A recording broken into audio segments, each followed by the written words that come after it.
Hey everyone, have I got a story for you? All right, so the other night I was here on this app and late night scrolling, and that's when all of like the ghost and the paranormal shit that comes to your feed. Great, love it. And then I saw this creator, her video pop up about the Titanic.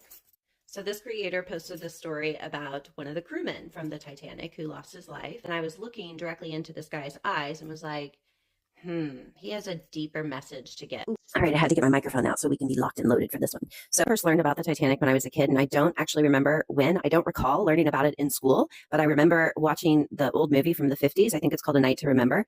And here is a screenshot of one of the videos that Melissa has made about Joseph Boxhill, who was a survivor.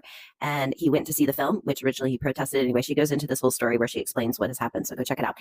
And I remember watching this movie with my father as a child and just being completely traumatized, being like, oh my gosh, this really did not happen. And he's like, yeah, it did. So after watching the video a couple of times, I was just left with a lot of questions, and I left this comment, and then she made a video to follow up. So go check out Henry Wild's story, a really interesting one, because I was so concerned of what happened to his kids, because he had recently lost his wife and newborn twins, and then was called back to sea when he wasn't even supposed to be on the Titanic. It's a horrific story.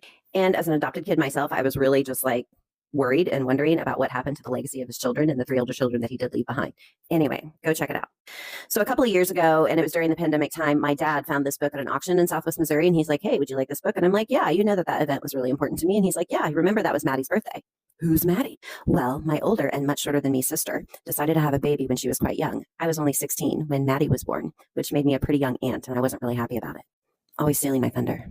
And then Maddie was born, and she grew into be a beautiful girl, as you can see here. But unfortunately, Maddie is no longer with us, as she died tragically herself 18 months ago. So for those that follow my account and know Maddie, we take a moment to say, hello, Maddie. Isn't she looking lovely here? So when our dad gave me this book, I was like, yeah, I remember it's Maddie's birthday. It's a special day for me.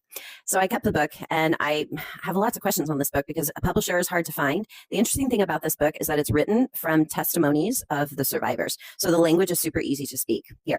So here's a good example. This is from a testimony from one of the survivors after he was lowered down onto the lifeboat. Immediately below our boat was the exhaust of the condensers, a huge stream of water pouring all of the time from the ship's side just above the waterline. It was plain we ought to be quite away from this, not to be swamped by it when we touched the water. We had no officer aboard, no petty officer or member of the crew to take charge. So one of the stokers shouted, someone find the pin which releases the boat from the ropes and pull it up. No one knew where it was.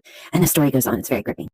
This book even includes pictures and actual media that was shared at the time of the wreck. It's a really great old book, and I just have not given it the proper time to do the research and find out more about these stories. The authors' names are not mentioned in the testimonies. And admittedly, I haven't actually read the whole book cover to cover. But go check out Melissa's channel because it's full of Titanic lore, so vital for history right now and history keepers so that we can continue to share testimonies and eyewitness accounts. It's great to have social media as a platform.